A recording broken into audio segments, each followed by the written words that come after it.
Alright, today we're brewing coffee with the Clever. I love this method of brewing. It's full immersion, also kind of in combination with a pour over. So what I like to do is just fold down the side, get the crease in there. And you always got to rinse out your filter, just so you don't get that paper taste, you know.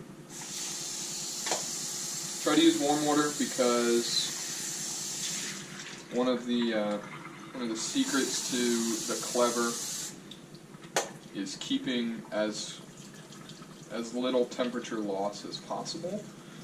So if you have the warm water, kind of warms it up a little bit, gets it ready for the coffee to be brewed in there. Now, in order to do this properly, in my opinion, you need a scale. You got to know how many grams of coffee to how many grams of water you're going to use. Today we're brewing a Brazil from our local coffee shop, Avenue 209. They make some really good coffee, and this is going to be a nice cup, roasted not too long ago, so it's still fresh. But we got to grind. Fresh ground is the way to go. So excuse the noise here.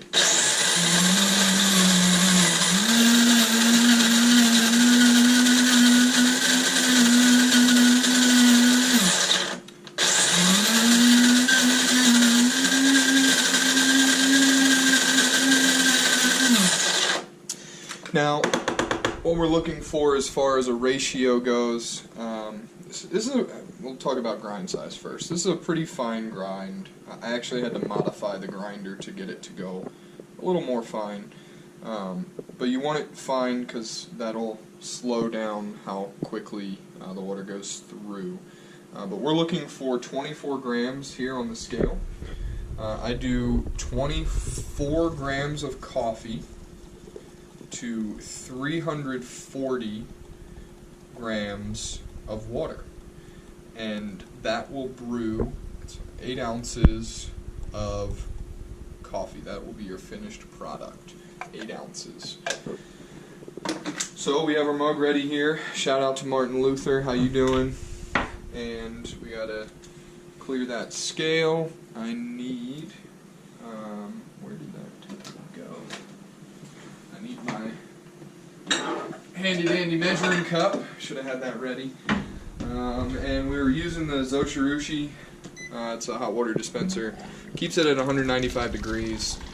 That seems to be our preferred drinking temperature because that doesn't draw too much acidity out, but is also a good temperature for drinking after you let it cool briefly. So you just pour the water in, give it a good swirling motion, make sure you get all of the beans wet, and we're looking for the magic number of 340. Oh, 341, that's alright, that's alright. And we put the lid on, and we wait 3 to 4 minutes. I actually like the shorter end of the spectrum, right at about 3 minutes, because that tends to be less acidic, and so that's what we like to do. And we will see here in a second why the Clever is called the Clever, because it is a very clever mechanism for brewing coffee, but we'll come back when it's finished. And we're back, coming up on 3 minutes. So the Clever is called the Clever because I think it has a really clever mechanism for how you brew. So you'll notice that it's sitting on top of the scale on the little drip plate that they provide, and none of the coffee is coming through. And you're thinking, well, how am I going to get the coffee, the delicious coffee out of there that bloomed nicely, and into my cup? Well, you've got a little mechanism here. You place it right on top of the cup, and out flows the coffee. And so that's why I think it's called the Clever. I don't know for sure, but it is what it is. And now I just stop.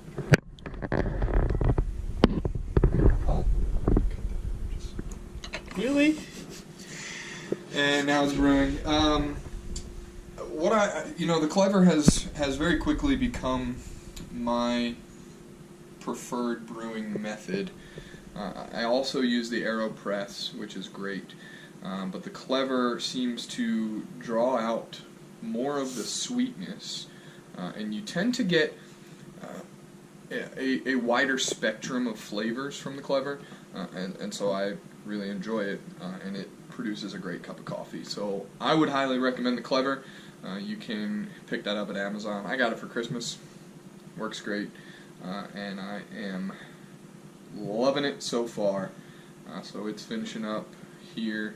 Doesn't take very long to brew, but you know you did it right if you get the grounds to stick to the edge of the filter all the way down, instead of clumping all together at the bottom. And so that's how it produces the best cup. So that's the Clever. We're gonna go enjoy this cup of coffee. Hope you enjoyed the video, and we'll catch you later.